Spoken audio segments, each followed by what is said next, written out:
Hello everyone, it's Kari here again today with a beautiful tropical bouquet card. I'm going to be using this stamp set from Missing Stamps. It is gorgeous. It's got this large tropical bouquet and then also a couple of sentiments that work perfectly with it. Then I'm also going to be using this Wonky scallop stencil from Missing Stamps, and that's what we're going to start with today.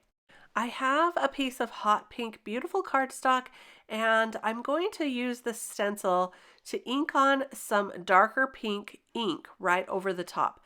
This is going to give us kind of a subtle interest in the background, and that's going to be perfect for this backdrop. So you can kind of see it. It's a little bit darker than the cardstock, but I'm just going to quickly ink that on because it's just going to be a little subtle whisper of pink back there. So there you go. There's our panel. And now I'm going to go ahead and let that dry for just a little bit. If you're impatient like me, you can use your heat tool to help that ink dry. Then I'm going to go ahead and use some anti-static powder to brush over the entire back panel. That's because I'm going to now heat emboss this tropical bouquet as some interest in our background. I'm going to use some beautiful gold glitter embossing powder. It's got gold embossing powder and also a touch of glitter, so it's just the right amount. It's not too glitzy, but it does add some shimmer. I love this embossing powder, so I'm going to go ahead and stamp all of the images. You can see I'm using some Versamark ink here, and I'm stamping off the edges just to get some different designs to make it look different in all of the spots that I stamp it. I'll funnel that back in and finish stamping before I heat set the background. So this one's going to fit perfectly just like that. So I'll go ahead and stamp it one more time. You can see that my acrylic block is not quite as large as the stamp, but I'm making it work. So there's that one, and then I'll do one more time over on the right side here, and just so we get a continuous gold glitter in the background. And then we have those wonky scallops back there as well. This is going to make a beautiful backdrop for our tropical bouquet. So I'm going to heat set that, and you can see that it's turning gold. I'll hold it up a little bit so you can see the glitter as well, but it's gold and glitter. There we go, just finishing the heat setting there. My heat tool has been going strong for, oh gosh, over a decade now, and I still love it, so I haven't replaced it yet. I figure if it's not broken, then why fix it, right? So I love this one. Now I went ahead and stamped that whole stamp, the tropical bouquet, onto some Bristol Smooth cardstock. And I'm heat setting it with some clear. And I'm going to heat set it with clear because I want to use my watercolor markers here to watercolor this image. The clear embossing powder is going to keep that watercolor in those wells. It's going to be perfect. So I picked out just a few of these colors. I'll have them written out for you in the description at YouTube. And so if you want to see what colors I've used, I'll have that there and also at the blog. I'm just testing out these colors here to see how they blend, how dark and bright and vibrant they are. Some of these markers are brighter and have more of a strong color than others. So this is going to help me in my coloring process. And I've chosen just a variety here. This one is a turquoise color, and I put a line of it at the base of the leaf here where it would be darkest, and then I pull the rest of that out with a water brush. You can see that I have a paper towel here in my hand that I kind of wipe that brush away when it gets too much ink, because I want to have a light and a dark area for each of these leaves. And that's how I'm going to really pretty much do the entire watercoloring of this image. It's so easy when you have these watercolor markers. You can just make a line and blend it out with water. Now, if you get a little outside the line, you can just use some water and dab that off with your towel. Super easy to do. Here I'm using a purple that is very vibrant, so I'm just picking some up here off the paper to color those berries, and then I'll add a small amount of a dot on some of them that need a little bit more vibrancy, but I didn't want them to completely get lost in purple and turn almost black. So I'm just using a small amount of this color. This one's really, really bright.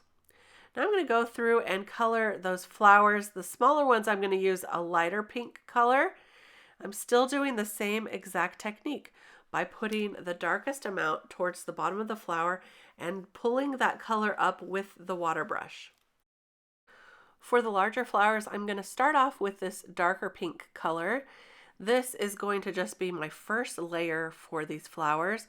Sometimes I like to go in and create a darker color or more interest by adding different colors. So here is our base color with this hot pink. Just drawing small lines and pulling that out with the water brush. Super easy to do. Anybody could do this, even if you are not an expert watercolorist. So I'll finish up this one. I'm going to go ahead and move on to the other one as well. Drawing in those lines, allowing a little time for the other one to dry before I add some more water. I don't want these to smear together, but since I did that heat embossing with the clear, I'm going to have a better result anyway because it'll keep those wells a little bit apart from each other.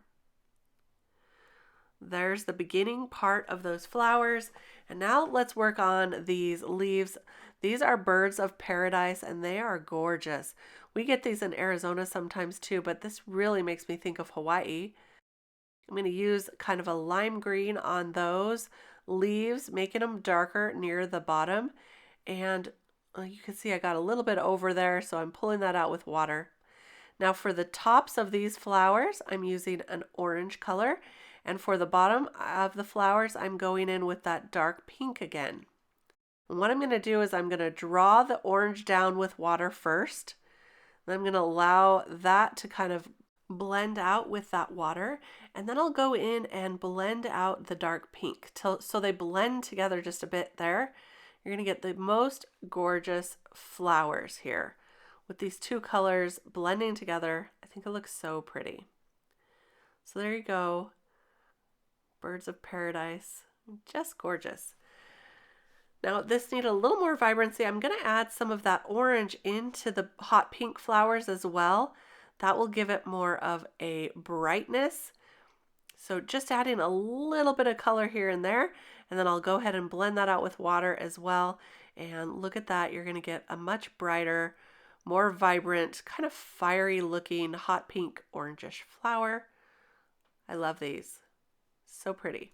Now I'm just going in with a little more of that turquoise green, making some of these leaves a little bit more vibrant to match those flowers.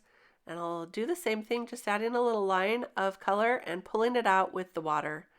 And once this is dry, you can add more color as much as you want. You can add different colors, whatever you want to do. So I just leave a little bit of dry time in between, and there you go.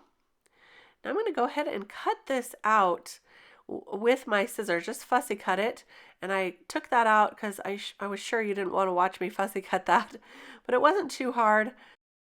The most difficult part was the leaves, of course.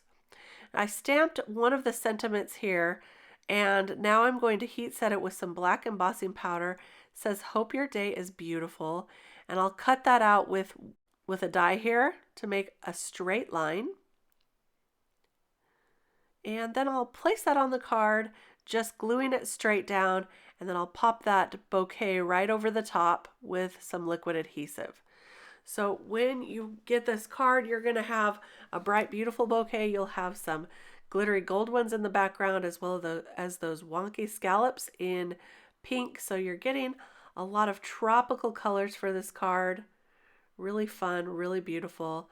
I'm going to pop that down right there, put an acrylic block over the top so that it can dry, and then I'll cut the excess off the edge here, just like so. There we go. Now this is ready to put onto the card base. So I'll go ahead and use that same liquid adhesive and put that on a 110-pound card base. And that's going to give it a lot of stability there. And that is our card for today. I hope you enjoyed this process, adding some stencil interest and some glittery embossing interest to the background, as well as using some watercolor markers to easily color a tropical bouquet. I had a great time making this card. If you like this video, please give it a thumbs up and be sure to subscribe to the channel. Thank you so much for stopping by again and again. I'll see you real soon with some more card making inspiration. Until then, happy crafting. Bye-bye.